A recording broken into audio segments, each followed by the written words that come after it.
You have long connection with Romanians since you worked with Shirley Bidac and you're married with a famous Romanian violinist, Mihaela Martin. Is this competition, Enescu, in a way special for you, for that matter? Of course it is. Yes. And it's very special because I was taking part 3 years ago when it was the first time for cello also, and I was so happy that they enlarged it with the cello also. You also participated to competitions. You won Casada competition in '71. Now you play concertos and chamber music. It's a different type of playing and for the audience. But do you encourage your students to come to competitions?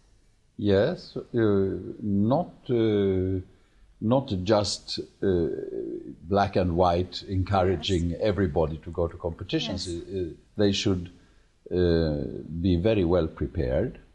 They should, I think, have some kind of idea about what competition is. Of course, if you go to take part in a competition, it's very important that you go to win first prize. Yes. You have to have this kind of attitude. But at the same time, you have to have some kind of philosophical idea about that there is a jury of several musicians yes. who have different approaches, different ideas, and you have to know them to know what they expect for you. Is that well? You don't need to know them, and you should not think too much about that. But you have to be realistic enough to understand that in a jury there are different attitudes and different reactions to styles and to how you express yourself, how you behave on stage maybe, and so on. And so you have to have some kind of philosophical attitude also. Philosophical in which way? In the way that if you go to the competition and maybe you don't pass to the second round, maybe you don't come to the finals, maybe you don't win the first prize that you went there for, then you have to know how to deal with it psychologically, simply, because it's not the end of the world, of course. And if you don't win the first prize, it's fantastic if you do. And you can hope that it will help you to develop and so on. But it is part of your development, I think, the competition. It should not be like, now I won first prize in a competition and now I am who I am. No, you're developing your whole life. Can you train your students to have this mental force that you need to pass all the 4 stages? Because it's a very long competition. You have, like, I don't know, 9 pieces or maybe more to play, ending with a concerto. And you need to have a mental strength to go through that. And also, if you don't do it well, or if the jury doesn't like you, you think you were good and they don't like you, can you train that? No, that's difficult. I think I don't. I try to what I just said about your attitude to what the competition is. That it is not everything that happens for you. It should not be the final goal for a career, building a career or so. But it can be very helpful. This is something that I try to tell my students also, but at the same time, it's a double thing. You have to give everything when you go there. So it's not that you should try to think, the jury, they don't like if I play Bach like this, and they don't like if I play a classic concerto with too much emotion or so. You cannot think like, you have to be yourself. This is important. It's what I think also, because when you're on the stage, you're like an naked person. If the jury or the people in the hall know how to look at you and listen, you unveil all your personality. You're really naked there. So do you see that in competitors, or are they too young to show that? Maybe there are ideas from their teachers, or how is it here in Enescu competition? Well, I think it has been, I have felt very sincere attitude from almost all the competitors so far. We are in the middle of the competition, so to speak, now, but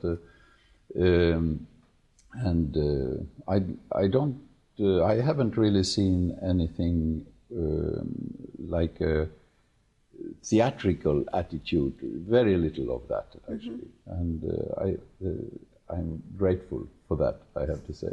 Cello world has developed enormously during the last decades, 3-4 decades, and so many strong influences from Russia, from America, from France, from Germany today also, and from many countries actually in Europe, and you see it's a very strong feeling of community. And my experience being on a few juries during the last 25 years especially is I almost every competition I've been to, I had a very good feeling of sincerity and honesty from the jury members, from my colleagues. And I like that, actually. Do you happen to like somebody very much and your colleague in the jury says, no, I didn't like it at all? Is that level of subjectivity there?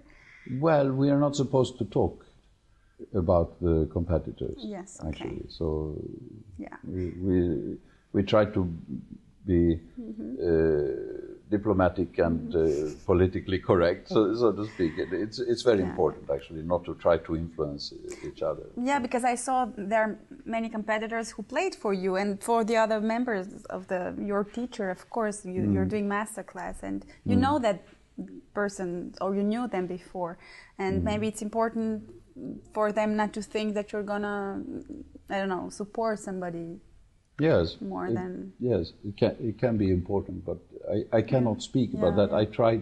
I try myself to be as honest as possible, and that is exactly what I mentioned. That in my experience, actually, I was in the Rostropovich competition, for example, 5 times with Rostropovich being the chairman of the jury, and of course, Rostropovich was such a strong. Incredibly strong personality in the musical world and in the cello world, for cellists, for all of us. Yeah.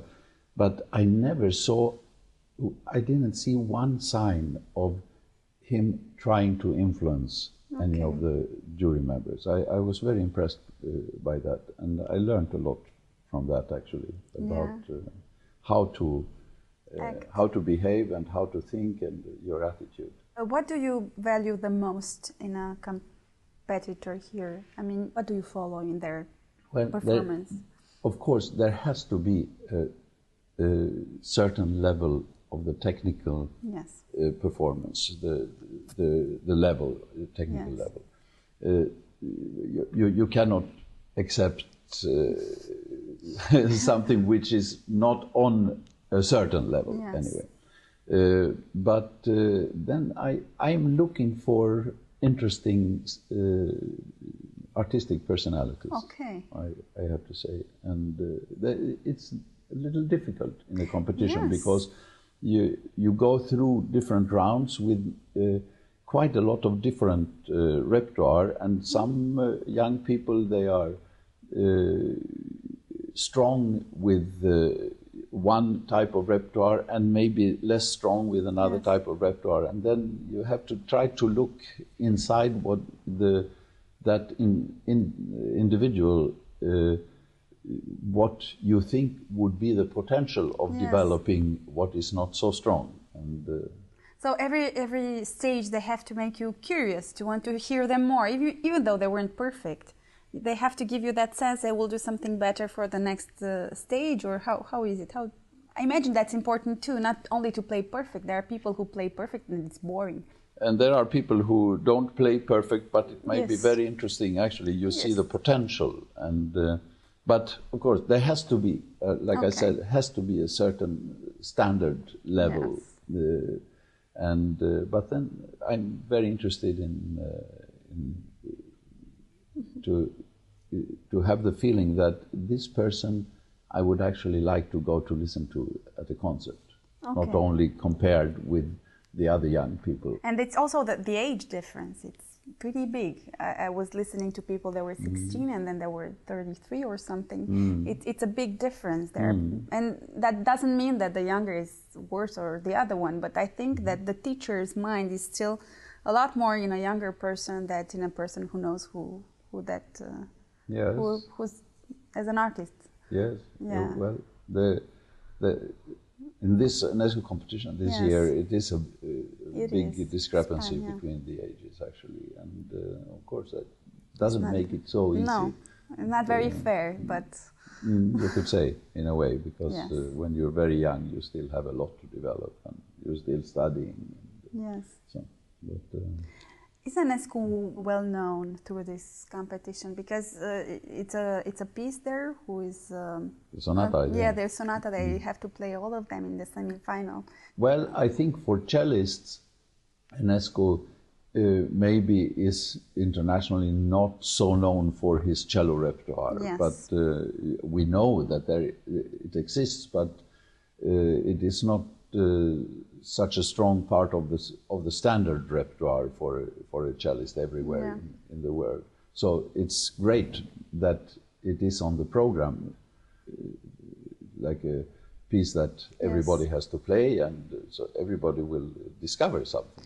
Yeah. Is that a difficult piece? Maybe not so as the violin. It's not as difficult, I can say, without doubt, I think, as I know, it's 7 minutes. As a third violin sonata or the Impression d'Enfance. So it's, they are very special, such a special character with a folk music background and so on. So this one, not so much. No, this is more classical. I think the cello section has 25 participants this year, which is not so much. But it's the second edition, so it's something. What do you think they could do to increase the popularity of this competition around the world, so that other cellists will come? Maybe the prize is higher, or I don't know. I don't. Well, it's very good if the first prize is a lot of money, of course, for the first prize. But I don't think that's the motivation. I cannot imagine anybody going to take part in a young person taking part in a competition for the money, for the sake of the money. Well, it's still a young competition for cello, and it should have happened a year ago, and because of some problems it was postponed until this year. And the problem with that, actually, as it happened, was that there are 3 or 4 even other international competitions happening more or less at the same time as this. And the Hungarian. So it's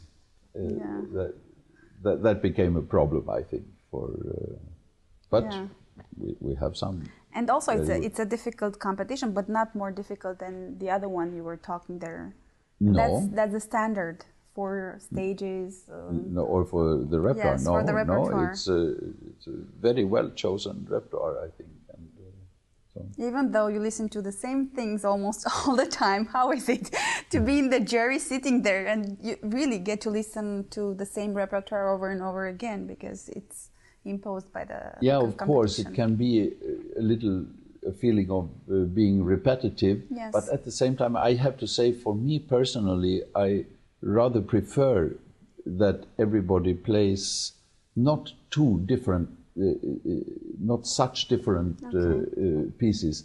If in one round somebody plays a Brahms sonata and somebody else, instead of the Brahms, plays the Debussy sonata, for example, then I don't really know how to judge that, because it's such different styles. For me personally, I rather prefer to be a little bored than with the repertoire, which is. Then somebody could come and surprise you after all that boredness. Yes, exactly. That's what I'm looking for. Are there any satisfaction to be in a jury? I know there are hours and hours of listening and it might be tiring, but do you feel a satisfaction after that? Yes, it's extremely interesting to listen to young musicians coming from different backgrounds. We have Americans, we have Bulgarian, we have Ukrainian, we have Russian, we have German, we have Austrian, French, we have Romanian, of course, yeah. And it's extremely interesting to see the different tendencies. Approaches, yes. Thank you very much. Thank you.